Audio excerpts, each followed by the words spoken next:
आज हमारे बीच जनाब कमरुल हसन साहब मौजूद हैं, जो आज एक बहुत ही इम्पोर्टेंट टॉपिक पर डिस्कशन करेंगे कि जो बच्चे आज एग्ज़ाम देने जा रहे हैं, क्योंकि एग्ज़ाम का माहौल है और उनको किस तरह की टेंशन होती है, क्या परेशानी होती है और अपने एग्ज़ाम को किस तरह बेहतर ढंग से टेकअप कर सकते हैं ताकि वो अच्छे मार्क्स हासिल करें और आगे की ज़िंदगी में भी कामयाबी हासिल करें।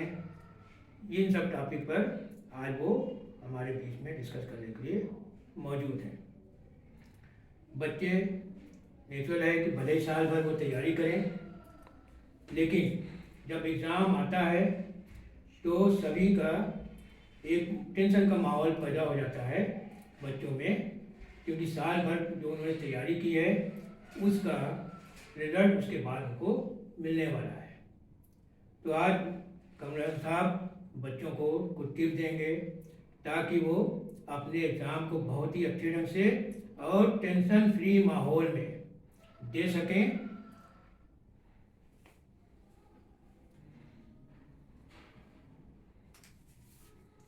शुक्रिया भाई इस्तफा खान साहब, आपका बहुत लंबा अनुभव है कोचिंग के क्षेत्र में।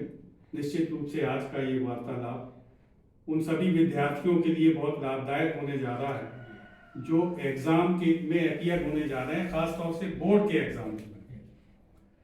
हम सभी जानते हैं कि इस वक्त बच्चों के ऊपर बहुत ज़्यादा प्रेशर होता है, वो तनाव में रहते हैं और देखा अक्सर ये गया है कि उस तनाव से अगर बच्चे नहीं मीट आउट कर पा रहे हैं ठीक से, तो वो नकारात्मक तरीकों को अपनाने लगते हैं या नकारात्मक विचारों के साथ कुछ गलत संगति के कारण वो एग्ज़ाम में प्रॉपर ध्यान न देकर शॉर्टकट रास्ते अपनाने का प्रयास करते हैं कि किसी भी तरह बस एग्ज़ाम में पास हो लिया जाए और बाद में फिर आगे देखा जाएगा। तो चूंकि इस क्षेत्र में विशेष करके स्टूडेंट्स की टीचिंग के क्षेत्र में और कोचिंग के क्षेत्र में हमारे साथी का बहुत लंबा अनुभव है जनाब इस्तफा खान साहब का, तो मैं अब उनसे गुजारिश करूंगा कि वो बच्चों को वो टिप्स दें कि वो बच्चे किस प्रकार एग्ज़ाम की तैयारी करें, क्योंकि समय कम है। समय कम होने के बावजूद भी अभी इतना समय बाकी है कि वो अपने कोर्स का अच्छा रिवीजन कर सकते हैं, तैयारी कर सकते हैं और एग्ज़ाम को सकारात्मक तरीके से लें, नकारात्मक विचारों को अपने ऊपर ना हावी होने दें। मैं अब गुजारिश करूंगा जनाब इस्तफा खान साहब से कि वो बच्चों के लिए अपना पैगाम दें। बच्चों, सबसे ज़रूरी चीज़ जो एक बच्चों की साइकोलॉजी होती है कि बच्चे एग्ज़ाम से डरते हैं। चाहे जितने अच्छे बच्चे, जब एग्ज़ाम आता है डर लग जाता है। सबसे पहला काम तो ये करना है कि अपने दिल से डर निकाल देना है, क्योंकि ये एग्ज़ाम आपकी मिराज नहीं है। दुनिया इसके आगे भी है, आगे के बारे में सोचना है। ये ज़िंदगी का एक कदम है, एक स्टेज है और कुछ नहीं है। तो डरना नहीं है एग्ज़ाम से। कुछ बच्चे एग्ज़ाम से भागते हैं, तो हमारी सलाह उनके लिए कभी भी एग्ज़ाम से नफरत न करें कि एग्ज़ाम नहीं दे रहा है। दूसरी चीज़, अपना जब एग्ज़ाम नज़दीक आ गया है तो एक अच्छा टाइम टेबल अपना तैयार कर लेना चाहिए और उसी को जो है फॉलो करना चाहिए और अपने में कॉन्फिडेंस क्रिएट करें। कॉन्फिडेंस होने से जब बच्चा एग्ज़ाम देता है तो अपने आप साल भर जो पढ़ा है, जो कभी तैयारी की है, वो उसके दिमाग में रिकॉल होने लगता है, सारी बातें सामने आने लगती हैं, उसको लिखने में आसानी होती है। दूसरी चीज़, जब आप घर में या कहीं भी, चाहे घर में पढ़ रहे हों या दोस्तों के साथ पढ़ रहे हों, जहाँ पर भी पढ़ें एक अच्छे एटमॉस्फेयर में पढ़ें। पीसफुल एटमॉस्फेयर हो, सपोर्टिव एटमॉस्फेयर हो, जो दोस्त हों वो भी सपोर्टिव हों। इससे आपको अपने सिलेबस को तैयार करने में आसानी होगी। एक बात तो आजकल जो बच्चों में कमी देखने को मिल रही है, वो कभी लेट के पढ़ते हैं, कभी टेक लगा के पढ़ते हैं। मेरी सलाह हमेशा उन बच्चों को रहती है कि हमेशा टेबल चेयर पर पढ़ें और स्ट्रेट बैठें, सीधे बैठ के पढ़ें। जब सीधे बैठ के पढ़ते हैं तो अपने आप माइंड जो है अटेंटिव हो जाता है और जो कुछ भी आप याद कर रहे हैं वो मेमोरी में जाने लगता है। तो हमेशा सीधे बैठ के पढ़ना चाहिए, टेबल पर ही पढ़ें, चेयर पर बैठें और सीधे होकर बैठें। इसके आगे और भी बातें हैं कि एक ये हमारी सलाह हमेशा रही है बच्चों को, जो हमारा एक्सपीरियंस है कि जिस वक्त आप पढ़ रहे हों तो साथ में कापी और पेन हमेशा साथ में रहना चाहिए, ताकि जो कुछ भी आप पढ़ रहे हैं उनके नोट्स तैयार करते चलें। क्योंकि जो लास्ट मोमेंट होता है एग्ज़ाम का, उसमें फिर किताब पढ़ना मुश्किल होता है, उन नोट्स को आप दोबारा दोहरा सकते हैं। इसके अलावा टेंशन का मार तो रहता ही है, लेकिन हमारी सलाह भी रहेगी कि आप इन दिनों में भी ठीक से सोएं, रात में अच्छी नींद लें और अच्छे ढंग से खाना खाएं। टेंशन में रह के खाना न खाएं, नहीं तो उसमें प्रॉब्लम होती है। खाने पर ध्यान रखें। कुछ बच्चे एग्ज़ाम के दौरान खाने में लापरवाही करते हैं या उल्टी सीधे जो कुछ लोग सलाह दे देते हैं वो दवाएं ले लेते हैं या इस तरह के शॉर्टकट चीज़ें खाने की कोशिश करते हैं ताकि पढ़ने के लिए टाइम ज़्यादा से ज़्यादा मिले। इससे बचना चाहिए। जो आप रूटीन में खा रहे थे वो उसको अच्छे ढंग से खाएं। अब जब एग्ज़ाम का दिन आ गया, एग्ज़ाम में आप पहुंच गए, तो एक जो हमारी जैसे हमने बताया कि नोट बना के रखना चाहिए। तो जब आप कापी लिख रहे हैं तो प्रेजेंटेशन आपका बहुत अच्छा होना चाहिए, क्योंकि आज के बच्चों में एक जो सोशल मीडिया का ज़माना आ गया है, तो हमारे बच्चों में लिखने की आदत बहुत कम हो गई है। क्योंकि किसी भी सब्जेक्ट को प्रेजेंट करने का एक सीक्वेंस होता है कि पहले क्या लिखना है, उसके बाद क्या लिखना है, उसके बाद क्या लिखना है। ये आदत छूट रही है लोगों की।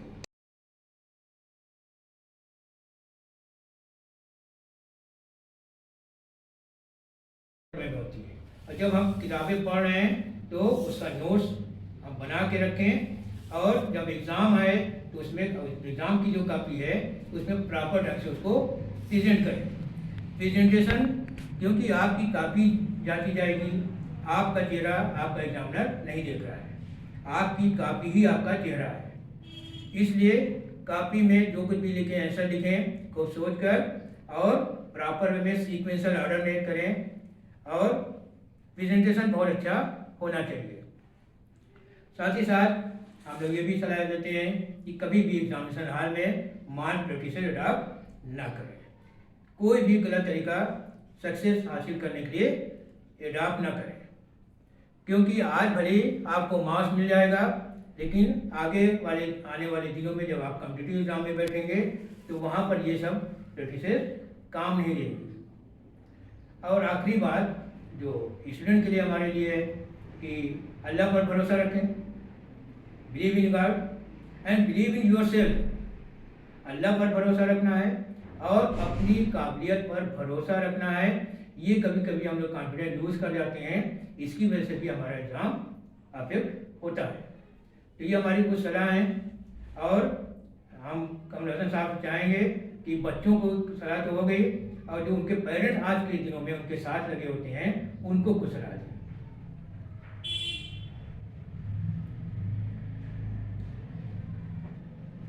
शुक्रिया जनाब इस्तफा खान साहब, आपने बहुत ही अच्छे टिप्स बच्चों को दिए एग्ज़ाम की तैयारी के लिए, खास करके जबकि टाइम कम बचा है। तो कहते हैं स्टडी 3 तरीके से की जाती है, इंडिविजुअल, कोचिंग के थ्रू, ट्यूशन के थ्रू या ग्रुप स्टडी। तो आप लोग एग्ज़ाम के टाइम पर देखें कि अगर आपके पास अच्छे फ्रेंड्स हैं जो पढ़ने में अच्छे रहे हैं और आपके साथ बैठ के सब्जेक्ट को रिवाइज कर सकते हैं, तो अपने घर में पढ़ें और फिर बाद में ग्रुप में बैठकर उसको रिवाइज कर लें और नोट्स बनाएं।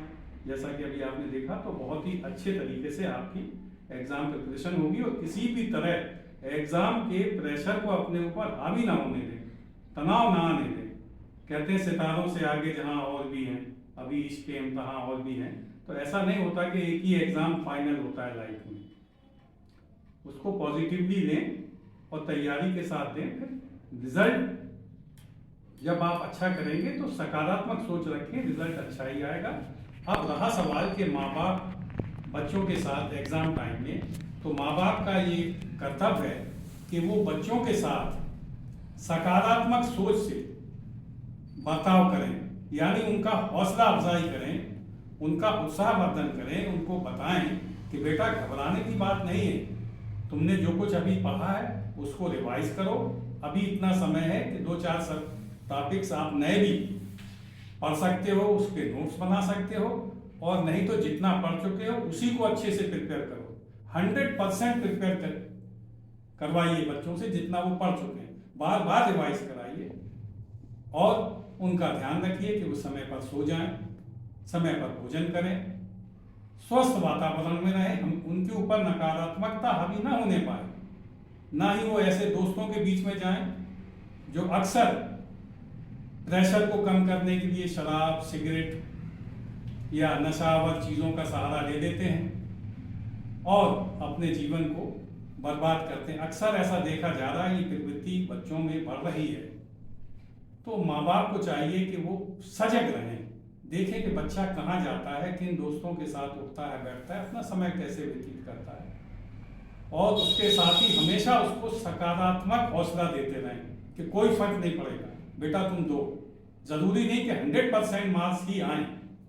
देखिए, जीवन में वो बच्चे सफल होते हैं जो अपनी मेहनत से 60% या 70% मार्क्स भी लाते हैं, वो सफल हो जाते हैं, आगे वही बढ़ते हैं। और यदि नकारात्मक चीज़ों का या माल प्रैक्टिसेस का, जैसा अभी आपने सुना, सहारा लेके बच्चे 100% या 90% ले आते हैं, तो वो कॉम्पिटिटिव एग्जाम में आगे सफल नहीं हो पाते और जीवन में पीछे हो जाते हैं।